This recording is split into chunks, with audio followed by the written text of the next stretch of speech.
Boxing King Media in association with Riyadh. Seasoned with me, George Fox. George, firstly, how are you? I'm well, I'm good. Happy to be here. And yeah, just ready for Saturday night, ready. Yeah. How's the vibe in the Dubois camp at the moment? Yeah, we're good. I mean, there were a few rumours today. I think that's what's been circling and people saying about a fallout with my dad. No such thing is true. He's just unwell, doesn't want to be around Daniel, has removed himself as a precaution not to jeopardise the event, make a fighter sick on fight week. Anthony Joshua's a big task as it is. You don't need to be sick fighting Anthony Joshua, so yeah. Yeah, I mean, I was going to come on to it, but you've started it already. But obviously started last night. Social media went into meltdown saying that Daniel Dubois was without a trainer. Don Charles decided not to be part of the team for whatever reason. I think Queensbury put out a statement, and then even today, Daniel seemed not convincing in the answer that he provided in the most respectful way. But you can assure us, as being the son of Don Charles, that he's definitely going to be there on Saturday night. Oh yeah, sure. And this is no disrespectful way to Daniel. We all know Daniel. He's just thinking about fight night. The way he answers questions, very direct, very blunt. He's not really interested in all the fancy words and articulations.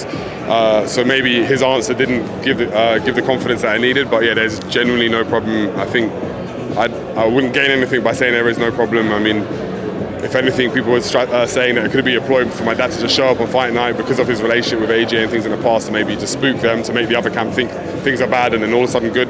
No such thing. He's just unwell, staying away from the camp. Well, he finished last day of sparring was on Friday. He was there, he was present. Started to feel a bit ropey Saturday, Sunday, and just removed himself for fight week. That's it. Obviously, the hard work's been done, and as you said there, from Friday onwards, he kind of removed himself. But what has Daniel done in terms of ticking along? You know, I know Don's not just a coach, but a mentor, father figure type to Daniel. But how's Daniel been coping? Have you kind of been taking those reins this week? No, I haven't. I'm not going to say I have.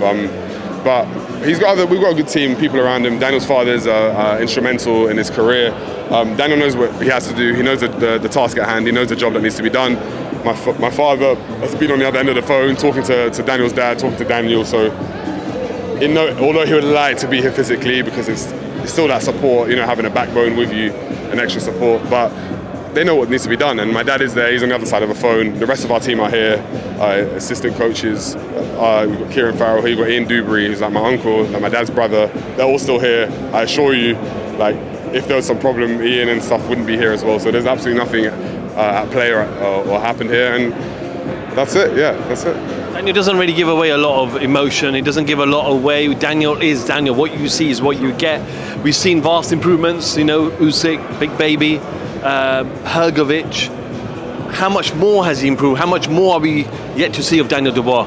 Listen, Daniel is a serious contender. He's someone where he's not even a contender, he's a champion. He's the IBF champion. I think people forget that, even in this build-up, because of the name and the magnitude of Anthony Joshua, it sometimes gets billed as if people forget. Daniel is the IBF heavyweight champion of the world.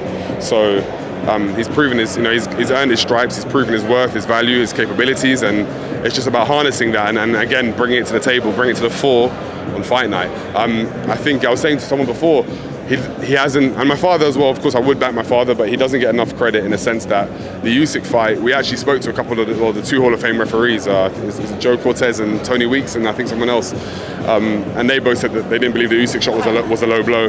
So Usyk, was better round to round, but in boxing, as we know, one shot can win you a fight. So theoretically, you can argue on another day, in another country, in another place, he could have won that fight.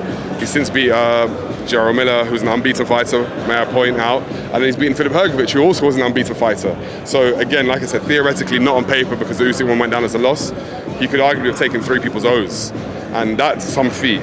Taking an unbeaten fighter's, record or giving him a first loss takes some doing. And so he's coming into this fight with serious momentum, and I know the talk's been about AJ and AJ's back and stuff, and I think he could be. I really think he could be. But in the greatest respect, Otto Wallin is not a premium level heavyweight. He just isn't. Lovely guy, by the way, but he's not a premium level operator. And Francis Ngannou, despite causing Fury problems, is an MMA fighter. So this whole AJ's back, Daniel's had the better momentum coming into this. So it's just going to be about who executes their game plan on Saturday, who stays disciplined, and who takes their chance. George, there's been a lot of sparring rumours, and you're sparring under the lights is under the lights, but has that sparring that Daniel had with Anthony Joshua given him more confidence? Who knows? I can't tell you what Daniel draws from. He's very much his own person. but it's so far in the past. I think Daniel's intelligent and experienced enough to know that things have changed. AJ's whole style has changed, his demeanour, his momentum, his standing in boxing, and so has Daniel's. So I wouldn't take too much. Sparring is sparring. What someone's mindset is going to spar is completely different going to the biggest night of their life. So yeah, I wouldn't focus on that too much. Final prediction, what happens on Saturday night? I just said to the previous people, and I think people think it's like a lack of confidence not giving predictions. My prediction is that it's up to the fighters to deliver, and there are so many variables at play, and it's about who executes their game plan. All I would say is both fighters have the capacity to knock each other out, and it's going to be fireworks. This fight is not going 12 rounds, I think we all know that. I'll be surprised if this fight goes past 4 or 5 rounds, if I'm honest with you. And we believe we've done the work, and Daniel believes he's done the work, and my father believes he's done the work to execute his game plan and be victorious on the night. We look forward to a great fight on Saturday night, George. Appreciate your time. Weigh in tomorrow, open to the public, and roll on Saturday night. Yeah, it's gonna be a big one. I think my father will be at the weigh-in tomorrow, maybe. So that should put all the rumours to bed. But yeah, that's it. Thank you for your time.